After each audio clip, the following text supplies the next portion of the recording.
Hello everyone, this is Rick Mantei. Once again, covering heroes of mine. Today's hero is John F. Kennedy. And I grew up with him. One of the things I'll never forget about him, I was in like the second grade, and we were doing our bomb drills, jumping underneath the desks. We thought the Russians were going to come get us, scared to death. And they came out with a news bulletin about John F. Kennedy had bedded hundreds of women. And I remember my mom saying, she said, and I thought he got that back injury in that PT 109 boat accident. And so even at a young age, I thought that was funny, and I laughed at that one. So here we go. 10 things you don't know about John F. Kennedy. You know all the other stuff, so here's some things you don't know. He and Jackie Kennedy had 4 children, which I didn't know that. I thought he had 3, but he had 4. The first 2 didn't make it.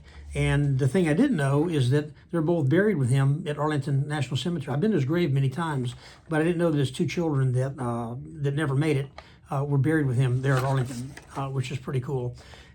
He was in poor health his entire life, and fearing imminent death, being the first Catholic president, he received the sacramental last rites to church on 3 occasions. On a trip to England in 1947, he fell ill and was given perhaps a year to live after being diagnosed with Addison's disease, a rare disorder of the adrenal glands. Returning to America aboard the Queen Mary, he was so ill that a priest was summoned to administer his last rites. He received the sacrament again in 1951 after suffering from an extremely high fever while traveling in Asia, and in 1954 after he slipped into a coma from an infection after surgery to address his chronic back problems. And that's the back problems my mom, of course, was talking about many years ago. The Army medically disqualified him from service.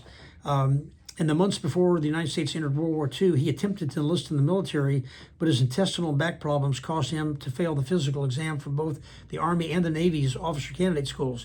Using his father's connections, however, the future president was admitted to the Navy in October 1941. And of course, that was before Pearl Harbor. As commanding officer of PT 109, he became a wartime hero. He also won a Pulitzer Prize. He authored the first book, Why England Slept, at age 22, and in 1945 he spent a few months in a newspaper correspondent with William Randolph Hearst. Newspapers covered the United Nations Conference in San Francisco, the aftermath of World War II.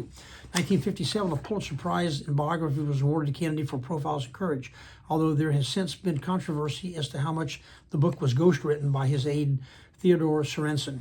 Yeah, you're always going to kick the dead. The number 5 thing you may not know, Kennedy briefly attended Princeton University. That's another thing I didn't know. Prior to his enrollment at Harvard, the future president in 1935 began his undergraduate career at another Ivy League institution, Princeton. His stint there was brief. After another stomach illness forced him to leave Princeton after only 2 months, but after convalescing, he transferred to Harvard. Next, he donated his congressional and presidential salary to charity. He never took any taxpayer money. Whether he was in Congress or whether he was president, he always donated it to charity. And he did it quietly. It wasn't in the newspapers. Nobody really knew that he was doing that, which I think, they always say the true test of a person is what they do when nobody's looking. And I think that's pretty cool that he did that. He also installed a secret taping system in the White House.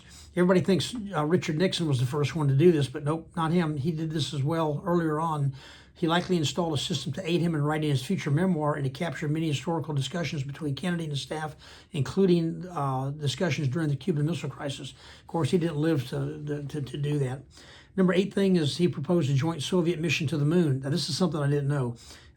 By September of '63, he had such concerns about the space program's high cost that he proposed partnering with the Soviet Union on a joint expedition to the moon. Why, he asked, in addition to the United Nations, should man's first flight to the moon be a matter of national competition?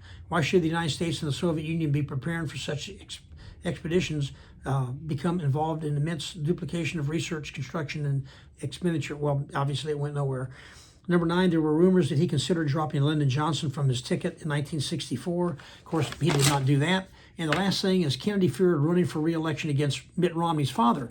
Now, I was alive, and I remember very well Michigan Governor George Romney. He was a tough cookie, and he was afraid that he was going to run for president against him. And so thank God he didn't. And so he was grateful that, he had Nixon run against. He was much easier to run against than George Romney would have been. So anyway, there's 10 things that you don't know about JFK. A lot of bad things like there are with all people, but he's one of my heroes. And to this day, I think he's a pretty great guy. So until next time, you guys have a nice weekend. Bye-bye.